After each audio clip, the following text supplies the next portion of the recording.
Hello, my lovely audience, ladies and gentlemen. Welcome back to the show. As a matter of fact, it's a discussion about a very heavy subject. The comfort woman is a term that created by the Imperial Japanese.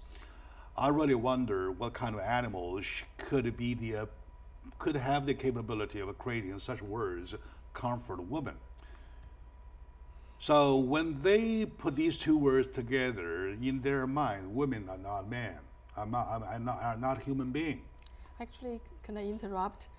Good. I found a piece of article written by a wartime reporter, reporting on a wartime comfort station in Hubei, Tongcheng. At the time, it's 1941. The war was still going on, this battle, and nationalist army just took over the Tongcheng. So the reporter went in and found this comfort station, reported that there were women from Japan, Korea, and also local Chinese women. These women were referred to as 慰安品, comfort objects, exactly as you said. Yeah. It's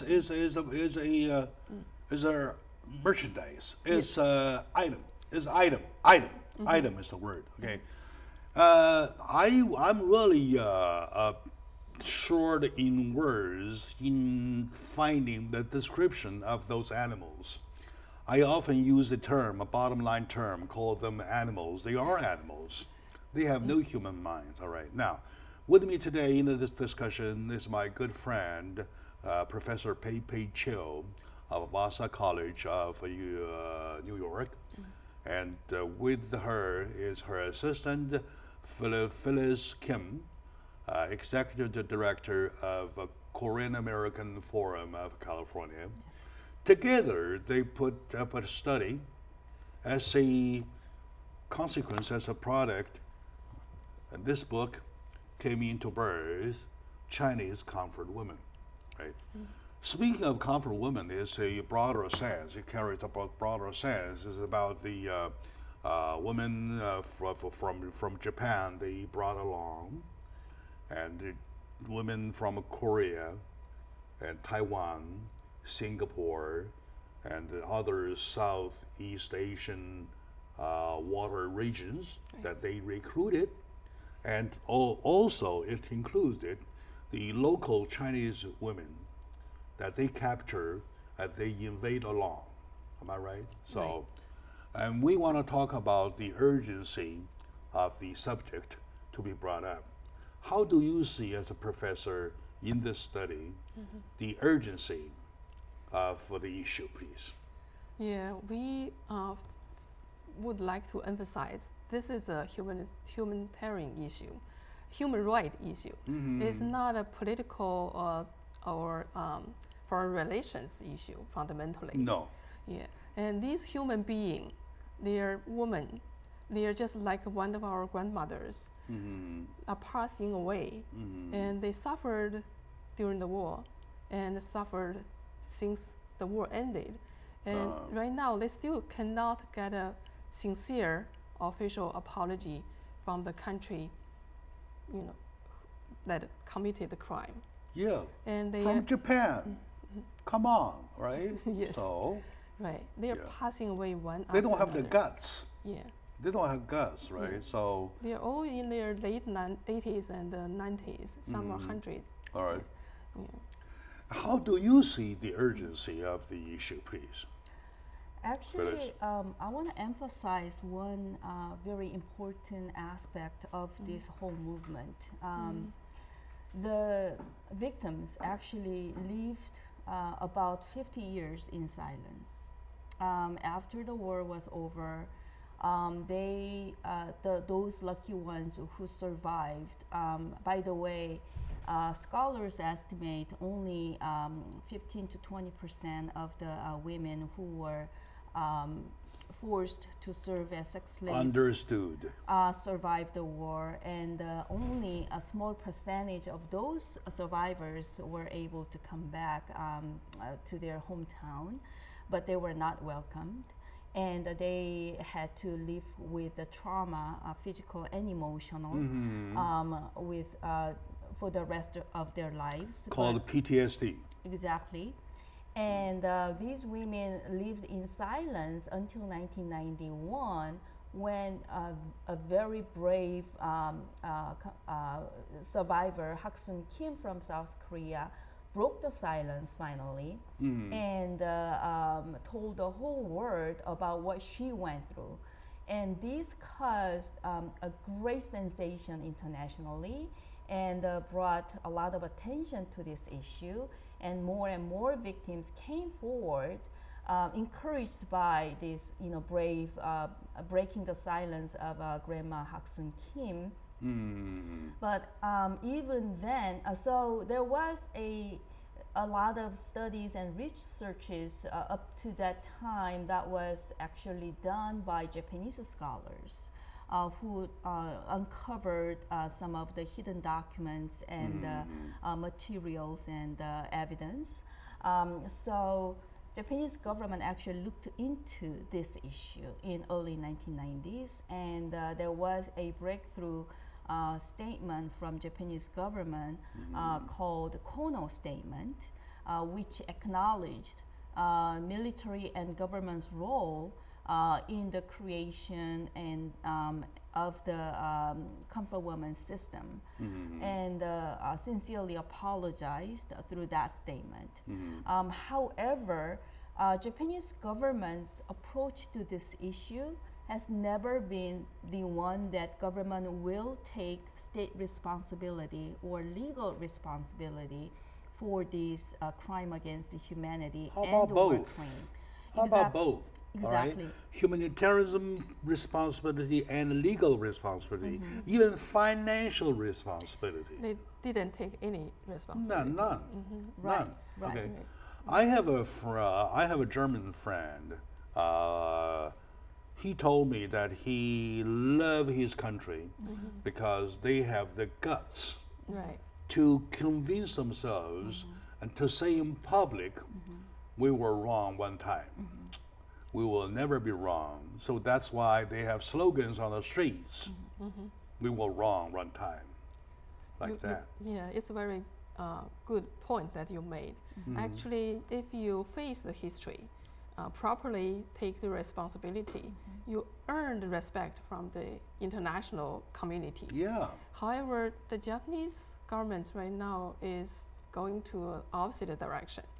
They not only still don't want to take the responsibility, and they trying to remove any statues, memorials, textbook descriptions about comfort women, and think that they tell their people, telling the story about a comfort woman is disgracing Japan.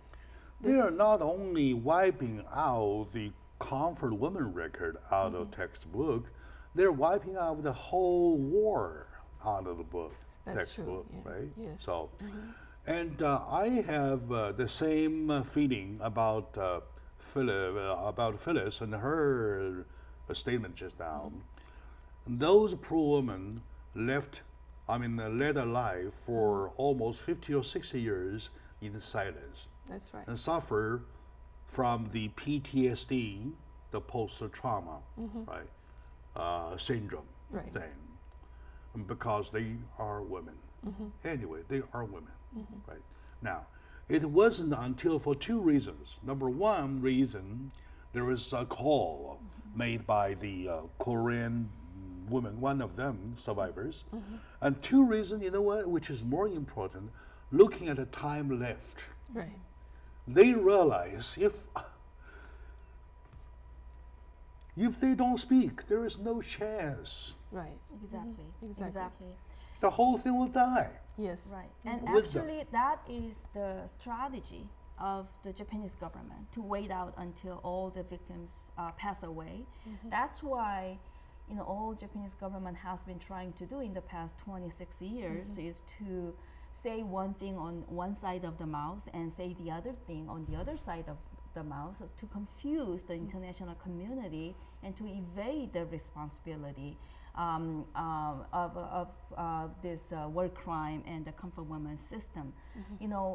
the victims want, what the victims want is to recover their honor, because they were living this hell in the past 70 plus years. Absolutely. And they want to make sure that Japanese government actually acknowledge and accept the legal and state responsibility. That meaning that it was the government that actually, forced them against their will to go through this hellish experience, and they want the proper official formal apology from the government, which never came. That's only one.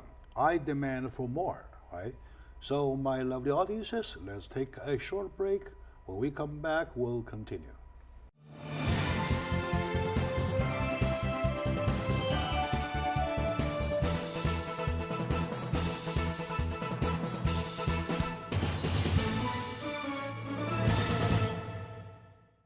Hello, my dear audience, lovely friends. Welcome back to the show. Today we're talking about a very, very, very sad subject. That is the comfort woman subject, a Chinese comfort woman subject. I have been doing this for the past 2 or 3 years for several times, mostly with my friend Mark Liu. He's the founder and CEO. You know Mark Liu? I do. You do, right? He is a good friend of mine. Very good person. And I love his soul. I love his soul. You might want to know him. He's the founder and CEO of the Righteous Quest Foundation. Right. And today I have Dr. Chu of Vassar College of New York State joining me, and her assistant, Phyllis Kim, joining me. Phyllis is a executive director for Korean American Forum of California. Yes. Right. I'm so glad we have those wonderful people. All of them are my friends to work on this issue. For a while, I thought I was alone. I was so lonesome. No, I'm not now. Year of 2009 or 8, I forgot exactly. I went to China, to Chengdu, as a matter of fact. When I learned from one of my immediate family, through her friends, that there is one survivor, comfort woman in Yunnan, I went over there. And well, when I saw her, I immediately started to see the urgency of the matter, of the whole matter.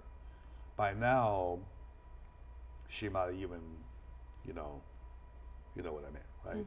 So, how do we want to make our move in a faster way? Because we have no time. In a faster way, while some of them, the survivors, still alive, pay them a little bit. Let them see. When I say pay, they might not need money anymore, right? Over 100 years old. They might not need money anymore. We want to let them see something. So how do you think, Professor, what we can do? Since the redress movement arose, Chinese victims participated with other victims from different countries, filed a lawsuit requesting the Japanese government to pay legal compensation in addition to the official apology. There were 5 Chinese women's lawsuits, including one from Taiwan. However, Japanese High Court dismissed all of them. Although the victimization, the factual information was confirmed by the court. So they confirmed there was a crime, but refused to pay legal compensation, saying that the time of statute passed, so on and so forth. Do you think in the long run, given us some time, it looks like we're kind of running against the clock, right? We are running out of time. We're running out of time. Yes. Maybe we are already out of time. Yes. Right. So, so what's the deal? Actually, there was a Korea-Japan agreement that happened that was struck in the end of 2015 to purposely resolve the comfort woman issue finally and irreversibly with a payment of $8.3 million from Japanese government to South Korean government to set up a foundation to assist the South Korean survivors. And their child, if they have any. It wasn't clear. Anyways, but that bill was very heavily criticized, not only by the South Korean survivors themselves, but also all the survivors around the globe, because the survivors, the victims, were never included in the process of negotiation. And these other survivors, the survivors from China, Taiwan, Indonesia, the Philippines, and Malaysia, and other countries, they were never considered in the terms of the agreement. So this is not a legal acceptance of responsibility by the Japanese government. And this was just a hush money to silence the victims and to silence the movement around the world so that no one can talk about it anymore. So we are calling cancellation of that agreement along with the activist grandmas and the renegotiation with Japan, but this time not just by Japan and South Korean government, but also with all victim countries, including all victims around the globe, and against the Japanese government on the other side of the table. And there have been 7 demands that have been already, organized by the activist grandmas and organizations that support the grandmas that reflect the international standards to resolve this kind of war crime and crime against humanity. They were the formal acceptance and acknowledgement by the Japanese government of this war crime. That's number 1. Number 2 is the official formal apology. The apology passed and ratified by the Japanese parliament, which is Japanese Diet. Number 3 is the legal compensation.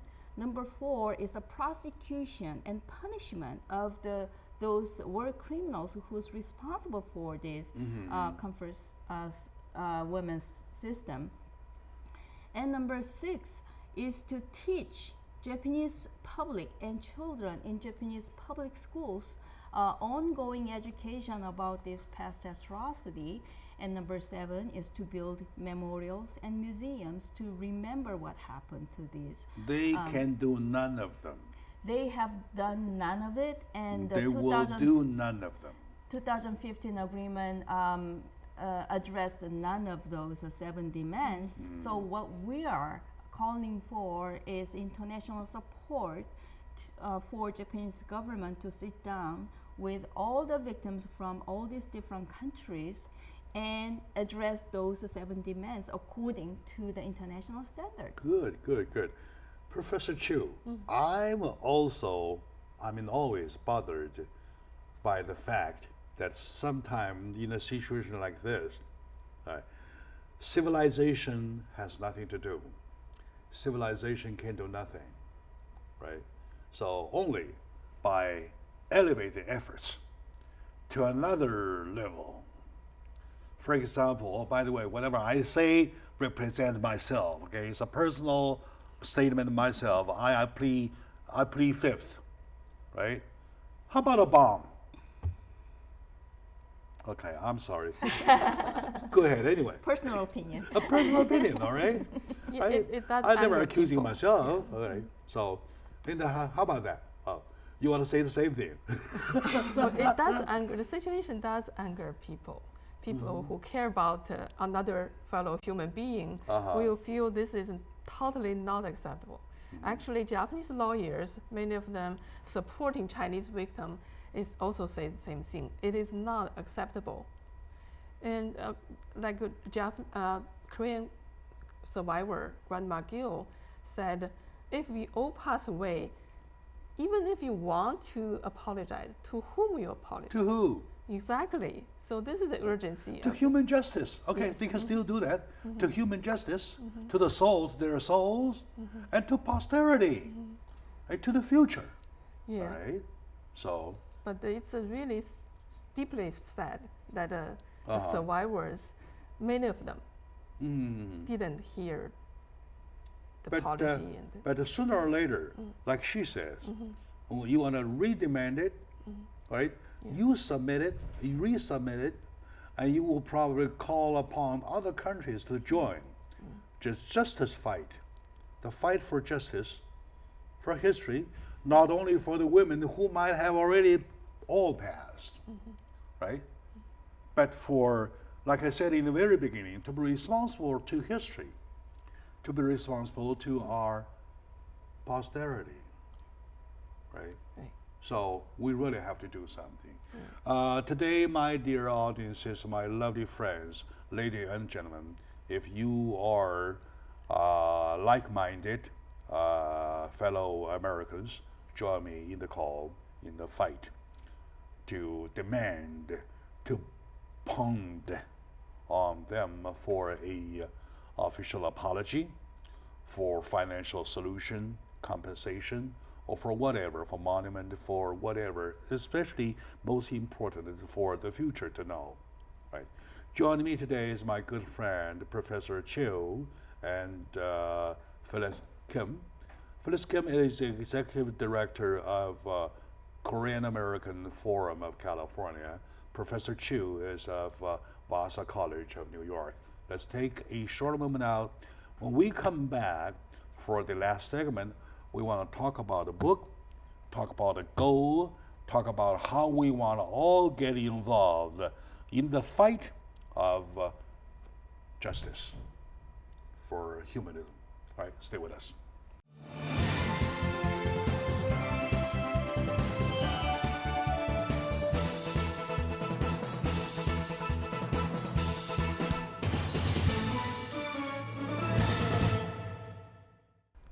Hello, my dear friends, my lovely audiences. Welcome to the East-West Show, Jack Chow with G&E TV, with the loss of pride and responsibilities. When I say responsibility, I'm talking about we want to be responsible to history.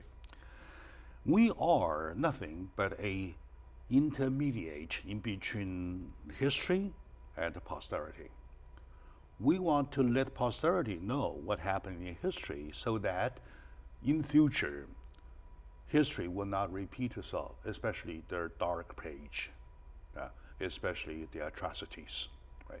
So today with me are two wonderful women, both being Asian Americans. Chinese American Professor Pei Pei Chiu of New York, of Vassar College. Welcome to the show. Thank you. And she's teaching Asian culture, Asian studies and Asian study, Japanese literature. Japanese literature. You speak Japanese? I do. Oh, ohayo gozaimasu. Ohayou gozaimasu. Oh my God. Dozo arigatou gozaimasu. Don't itashimashite. Oh my God. Oh, we're going south. Anyway, next to her, right-hand side, is my new friend, Phyllis Kim, and she is the Executive Director of Korean American Forum of California. Right? Hello, So nice to meet you. Thank you for having me. very welcome to the show. With a smiling face, all of us, yet the subject is not that much call for a smiling. We're talking about in history, there's the darkest page. There's the page our young people might never know because textbooks have been changed. History has been wiped out or rewritten, right? So it is our responsibility, it is incumbent upon us to let our posterity know what happened. That is during the Japanese war invading China, the Imperial Japan has committed not only war crime, but humanitarianism crime against humanity, talking about the comfort woman as a subject. So with me Professor Pei Cho. She is the author of this wonderful book. I just had a little chance to go over a few lines, and I'll feel the weight, the heaviness of the subject. So I want to give the microphone to Professor Pei to talk about your finding, your study, and the facts. And also, I want you to help her, because Asian Americans, Korean Americans, Chinese Americans, even Japanese Americans themselves are victims of the war. Right. So please help. Right. Go ahead, please, Professor. Indeed, this book is dealing with a very heavy topic. Is the darkest history, a phase of darkest history during the World War II, but actually started before that. Is about Japanese military's sexual slaves. They refer them as comfort women. During the Asian Pacific War, Japanese military set up a system called comfort woman system. They set up many comfort stations across Asia and drafting women from almost all the occupied area, from Japan, Korea, China to Southeast Asia, and put them in so-called comfort stations. And these women were subjected to repetitive rape every day. All right. Okay. All right. When did you get involved? I became involved in 2007. There was a House resolution in the U.S. Congress that was introduced by Japanese American Congressman Mike Honda back in 2007. Mike Honda, I personally know him.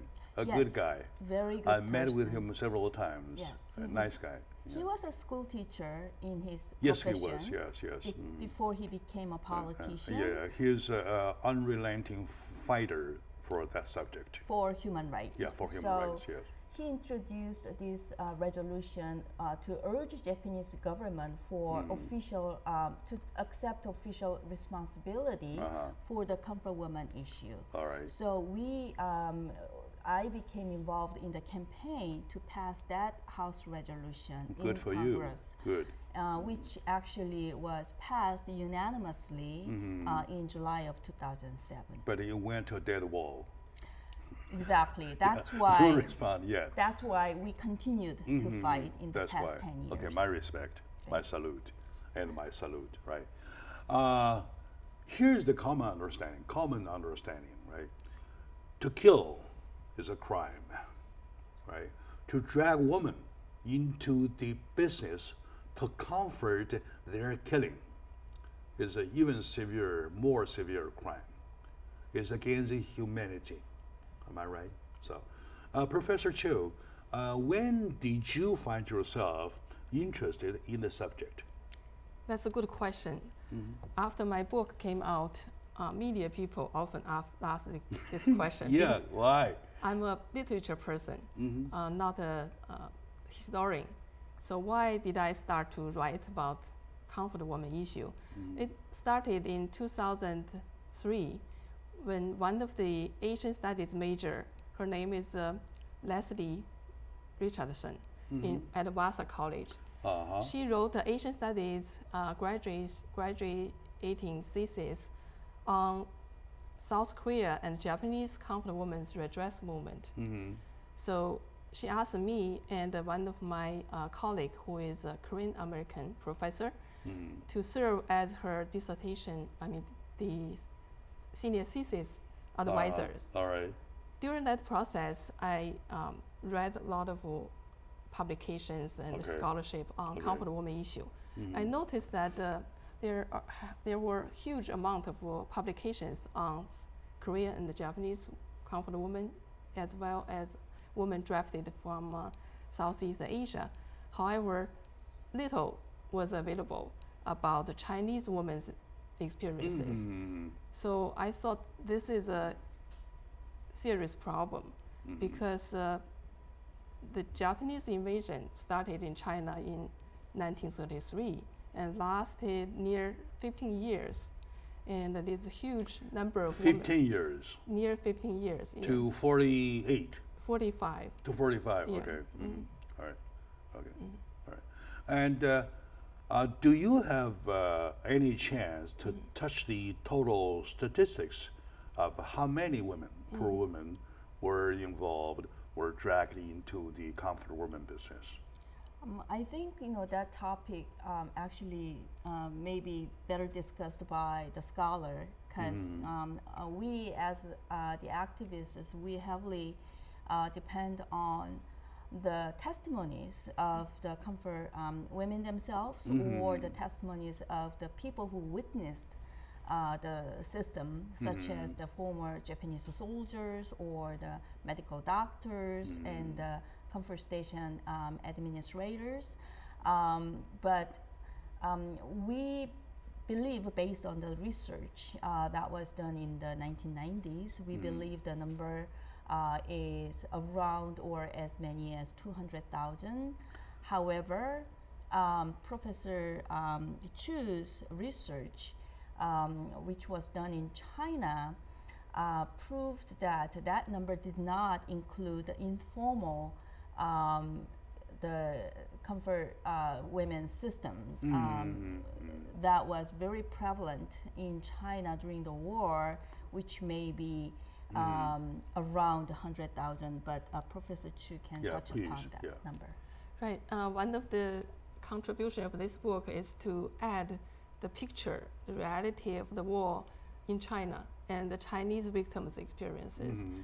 As Phyllis mentioned, when I started to do the research, the generally accepted estimation, there was a range of estimation based on the available documentation and the wartime military ratio, how many women need to be drafted to serve the soldiers. So, it was 200,000. However, Chinese women, they were drafted, most of them, is by the military troops directly from a local occupied area. There was no documentation and there was no regulation, and many of them suffered and died, even brutally killed. And actually that number was extremely large. I see. In other words, am I right? Let me, even though I spent some time in the research of it, I still want myself to be clear on the definition of the word comfort woman. There are two kinds, according to my understanding. One kind are those of the Japanese women themselves who were brainwashed, volunteered to serve as comfort women under the influence, under the culture of the Imperial Japanese during the war invasion. And the second group is the Chinese comfort women who were the ones being captured at the occupied areas, place by place, randomly, and they were captured and kept for the quote-unquote comfort women. Am I right? Yeah, actually it's more than that. You want to talk about it? Sure. Okay, sure, go ahead. Actually, Japan established the system of comfort women in order to further their goal of war and aggression into East and Southeast Asia during the Pacific Asian War. And when they started this system, they started with Japanese women. And at the time, they had a prostitution, public prostitution system in place in Japan, that they recruited these prostitutes with compensation. However, they, for various reasons like venereal disease and not many women wanted to volunteer to serve as comfort women, they quickly turned to colonial regions such as Korea and Taiwan to secure these women by way of cheating and deceit, promising lucrative jobs in Japan or other places to support the war, and they were told that they will be able to send the money back home if they go and work in factories to support the Japan's war effort.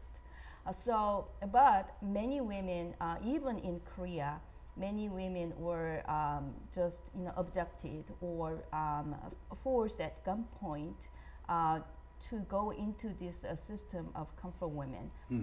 In China and other territories, occupied territories where actually war was going on, the situation was quite different. These women were not given the promises or the pretense of a job.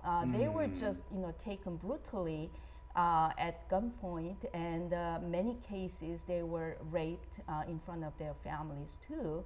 And these women, whoever were detained for a period of time, no matter how short or long it was, we believe they were comfort women, and they were the victims of the system of military sex slavery. Thank you very much for the thorough explanation upon your thorough study, Professor Chu and Philip Kim. My dear audience, today we once again talking about the Japanese invading war to China. The imperial Japanese have committed many crimes, including this one we're talking about, to create the comfort women subject. And lots of women at that time, my number upon my study, there was about more than 300,000 altogether. There are say 200, 250, but those numbers vary, but the crime is solid as a nail to the door, right? So let's take a very short moment now. When we come back, we'll find out how we want to call it, the urgency of the subject to be discussed, to be seen, to be recognized, and to be impressed upon our young people, to let the next generation carry on with the call. Stay with us, peace.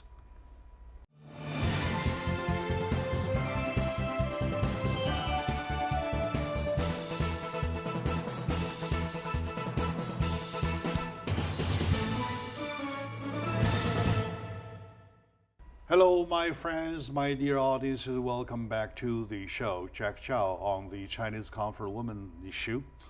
Comfort woman is a dirty term during the World War II, the Japanese invasion war to China.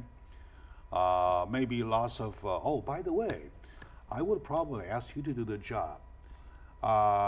Let me finish the introduction, and I want you or you to give our young people who might not even know the term comfort woman, an explanation, all right? So a definition, how about that?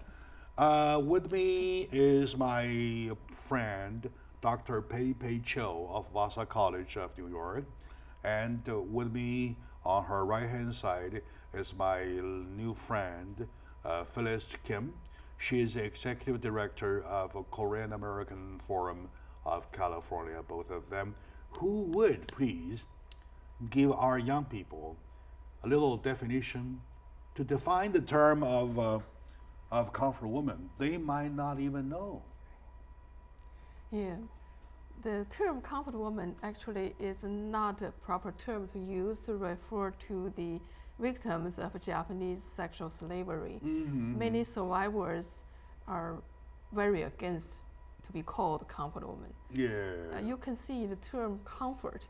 It's comfort completely for the comfort of imperial soldiers, military men. For the killers. For the killers, with no regard of the suffering of hundreds of thousands of women. But this term is currently used because over the past 2 decades, it has become a special term that when you mention it, people who are doing the research or in legal discourse, they know this term refers to this specific group of victim of sexual slavery. All right. Yeah. So later, should we use quotation marks? Yeah, Maybe comfort women like that? For Right. whenever we do it, we We do it. We are using we quote unquote, quotation right? mark, Yeah. yes. Yeah, because the woman term here, like a product, Right. like an item, like anything, right? So, And it's even worse Yeah. term they use. Some military men call the woman public relation. oh my God.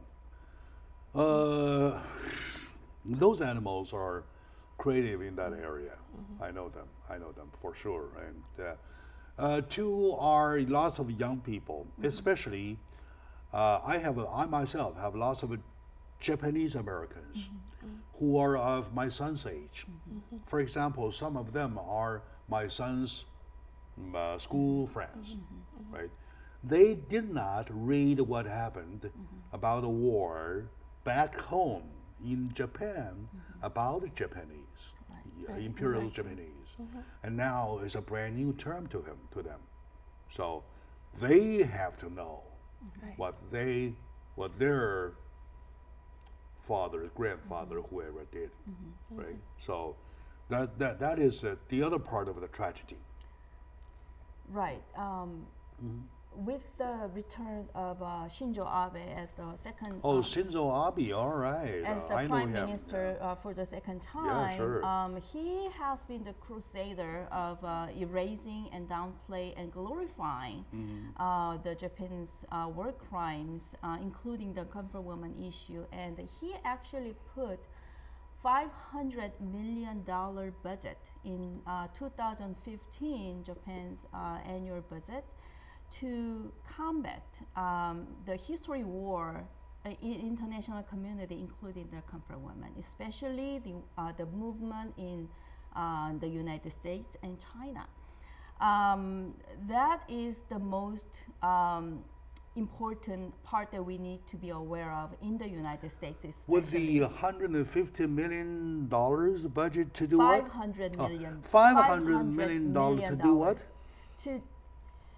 It was quoted to say that to improve Japan's image in the international community. To offset. Yeah, Right. it's a revisionist to counter the efforts. campaign. Yeah, Right. revisionist campaign. However, this budget, every country has that kind of budget, right? But this budget in Japan was tripled up compared to 2014. So you know why. It was to combat the movement. To combat the movement. And the awareness, growing awareness in the international community about the comfort women and other Japan's war In other words, atrocities. looking at the time span we're talking about, before all the comfort women victims pass away, we are kind of gearing up. And that they, the same time, do the same thing. Right. Am I right? Try to erase it. One of the arguments they use the most in the United States is that comfort women is a conflict between South Korea and Japan, and it's diplomatic dispute and historical dispute between the two countries. They want to downplay this issue as such, and it's successful to some extent because some of the politicians or journalists or educators, they shy away from the bilateral dispute between U.S. Closest allies, right? South Korea and Japan are the closest ally of the U.S. and they don't want to get involved. That's why they've been saying that this is, they've been focusing on South Korea so much. However, yeah, go ahead. this book is so important that this is providing the last puzzle, the huge chunk of puzzle that was missing from the discourse about the comfort women issue, which is the largest case of sex trafficking that happened in the modern history that mankind knew. Absolutely. And it was the first government-initiated sexual slavery and human trafficking created and maintained and coordinated by the government. So this is so important issue, And the Chinese Comfort Woman, this book provides the context, and it gives us the scale and the nature of the crime that was, has been put under the carpet for so long by Japanese government, that it is so important that we actually I want to call upon all the viewers of this program around the U.S. to purchase this book, send it to your libraries. Where can people get that book? You can order the book through Oxford University Press. You can also get the book from Amazon. Amazon? There's Yes. also You can also get that? yeah. There's also electronic edition. I see. So this is a direct rebuttal to a lot of Japanese history deniers' argument that this was just Korean women, and they were paid prostitutes. They volunteered. They wanted to do it. They wanted the money. This is the full picture of what actually happened, and it's so important that we get it out in the United States. And what's the total printout of this book? The printed out, I just spoke to Oxford University Press director. She told me the book has already been reprinted, so it's on demand. They can reprint it very fast. And in Asia, the book is available through Hong Kong University Press. I see. In Europe and the United States, Oxford University Press is publishing. So probably we want to contact Mike Honda. Right. Actually, Michael Honda personally wrote me a thank you letter after the book first came out. Oh, yeah, he did. Yes. All right, very good, very good. So what else do you think you want to call upon my audience? You never know among them who they are.